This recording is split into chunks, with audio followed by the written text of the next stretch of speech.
صل على محمد وآل محمد اللهم صل على ಅಸ್ಸಲಾಮು ಅಲೈಕುಂ ವರಹಮತುಲ್ಲಾಹಿ ವಬರಕಾತು. ಬಿಸ್ಮಿಲ್ಲಾ ವಲ್ಹಮ್ದುಲಿಲ್ಲಾ ವಸ್ಸಲಾತು ವಸ್ಸಲಾಮು ಅಲಾ ಅಶ್ರಫಿಲ್ ಮುರ್ಸಲೀನ್ ವ ಅಲಾ ಆಲಿಹಿ ವಸ್ವಹ್ಬಿಹಿ ಅಜ್ಮഈನ್. ಅಮ್ಮಾ ಬಅದ್.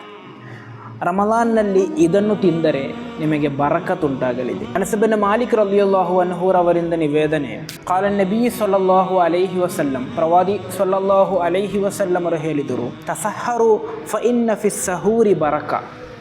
ನೀವು ಸಹರಿ ಉಣ್ಣಿರಿ, ಖಂಡಿತವಾಗಿಯೂ ಸಹರಿಯಲ್ಲಿ ನಿಮಗೆ ಬರಕತ್ತಿದೆ ಎಂದು. ಆದ್ದರಿಂದ ಉಪವಾಸವನ್ನು ಆಚರಿಸುವಂತಹ ಸಂದರ್ಭದಲ್ಲಿ ಬೆಳಿಗ್ಗೆ ಎದ್ದೇಳಲು ಆಲಸ್ಯ ಉಂಟಾಗಿ ಸಹರಿ ಉಣ್ಣದೆ ಉಪವಾಸವನ್ನು ಆಚರಿಸುವಂತಹ ಸ್ವಭಾವ ಇದ್ದರೆ ನೀವು ಅದನ್ನು ತ್ಯಜಿಸಿ, ಅಲ್ಪವಾದರೂ ಸಹರಿ ಉಂಡು ಉಪವಾಸವನ್ನು ನೀವು ಆಚರಿಸಬೇಕು. ಖಂಡಿತವಾಗಿಯೂ ಅದರಲ್ಲಾಗಿದೆ ಬರಕತ್. ಅಲ್ಲಾಹ ನಮಗೆಲ್ಲರಿಗೂ ಬರಕತನ್ನು ನೀಡಿ ಅನುಗ್ರಹಿಸಲಿ. ಅಸ್ಸಲಾಮು ಅಲೈಕುಂ ವರಹಮತುಲ್ಲಾಹಿ ವಬರಕಾತು.